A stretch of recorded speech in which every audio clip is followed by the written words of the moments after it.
معزز صافی حضرات، سب سے پہلے میں آپ تمام دوستوں کو پشتونخوا نیشنل عوامی پارٹی کے مرکزی سیکریٹریٹ میں دل کی عطا گہرائیوں سے آپ لوگوں کو خوش آمدید کہتا ہوں۔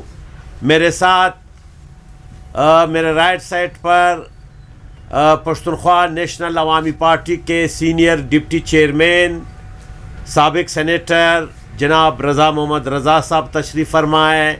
میرے لیفٹ سائڈ پہ پشتونخوا نیشنل عوامی پارٹی کے مرکزی سینئر سیکریٹری سید عبدالقادر آغا ایڈوکیٹ صاحب اور ہمارے صوبائی کیبنٹ کے ممبران، صوبائی سیکریٹری خوشحال قاسی صاحب، جناب ندا سنگر صاحب، سلیمان بازئی صاحب، ہمارے دیگر پروفیسر اسد ترین صاحب، محمود ریاض صاحب، عبید اللہ توخے صاحب، پارٹی کے مرکزی کمیٹی کے اراکین، سید احسان آغا، سب تشریف فرما ہے۔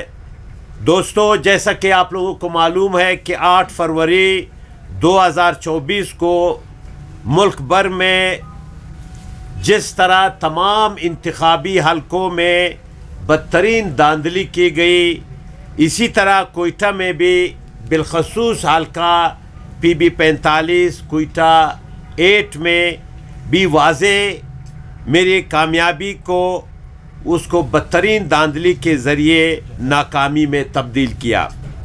معزز صافی حضرات، اس کے بعد آپ بخوبی آگاہ ہے کہ ہم نے ایک طویل جنگ لڑی۔ میں الیکشن کمیشن آف پاکستان گیا، اس کے بعد الیکشن ٹریبونل میں تقریباً ہم نے 9 مہینے ہم نے طویل کیس لڑا۔ میرا مدعا یہ تھا کہ تمام حلقے میں سرنو انتخابات کا اعلان کیا جائے۔ دوسرا میرا مدعا یہ تھا کہ جن 15 پولنگ اسٹیشنوں کو ہٹ کیا گیا تھا، اس میں دھاندلی کی گئی تھی، اس میں دوبارہ انتخاب کا اعلان کیا جائے۔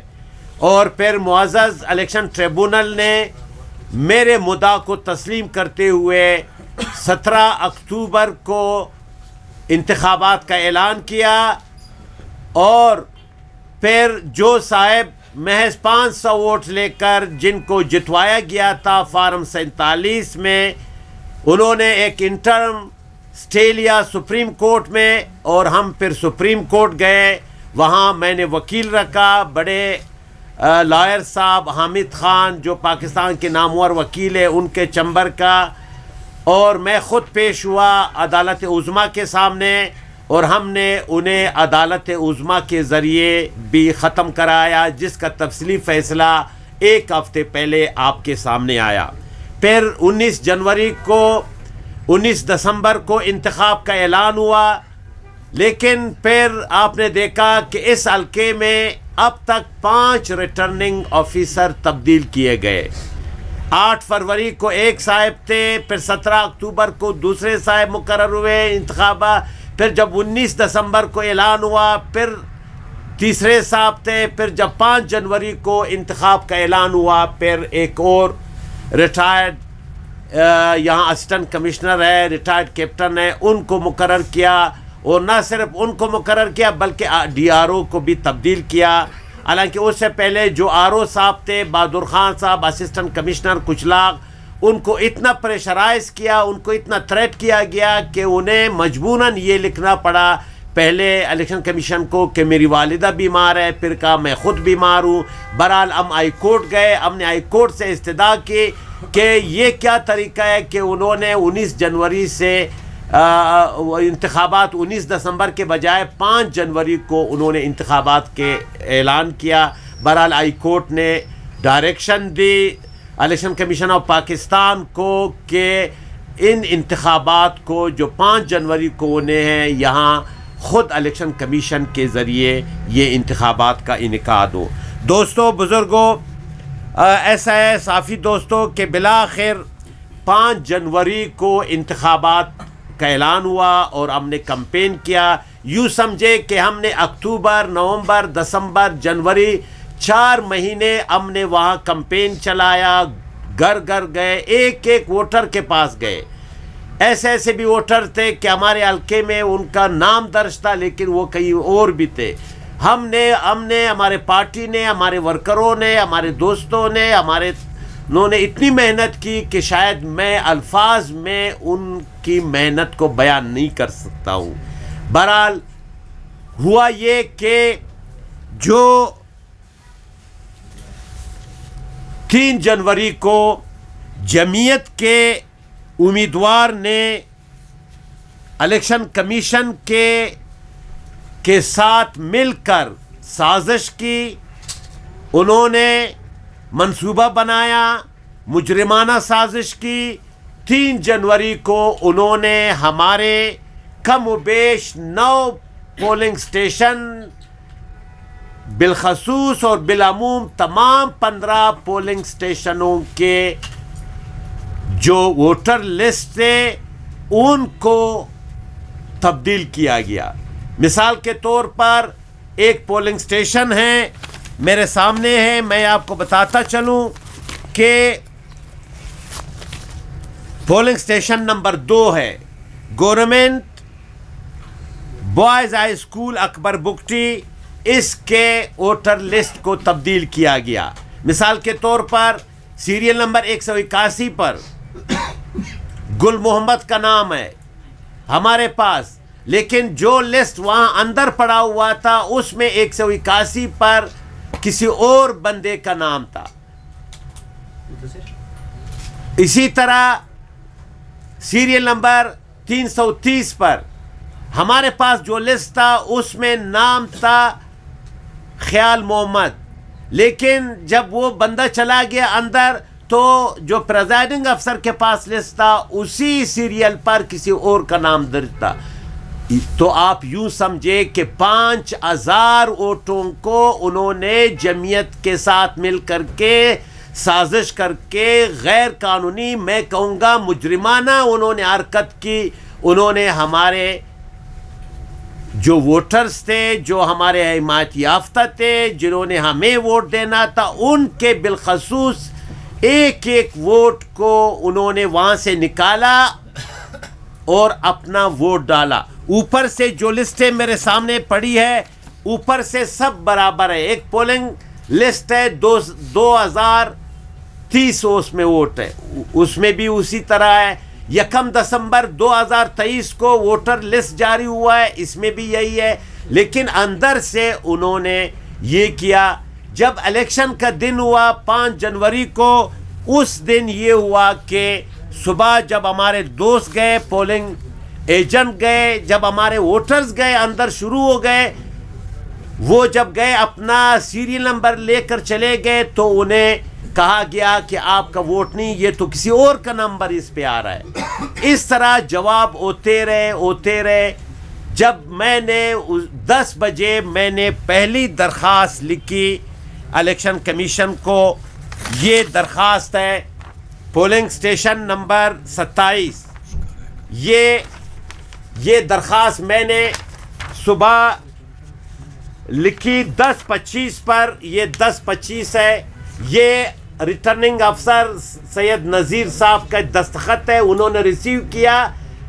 کہاں ریسیو کیا؟ مشرقی بائی پاس، اور وہاں پر لیبر کالونی. اس نے پولنگ اسٹیشن کا وزٹ کر کے جب وہ باہر آئے، میں نے یہ درخواست پہلی ان کو دی. انہوں نے ریسیونگ مجھے دی. یہ 10:25 پر یہ انہوں نے ریسیو کی ہے. اس کے بعد پھر میں نے جب یہ حالات ہمارے سامنے آتے رہے، دوسرا تعمیر نو کالج مشرقی بائسپا پولنگ نمبر 8 پر یہی صورتحال رہے. پھر لیبر کالونی تختانی فیمیل پولنگ نمبر 14 پر یہی حالت رہی. پھر Iqra Bait ul Quran Islamic school polling station number 47 پر اس کی بھی یہی حالات رہے. پھر Allama Iqbal open university polling station number 27 پر اس کے لسٹ کو تبدیل کیا گیا تھا.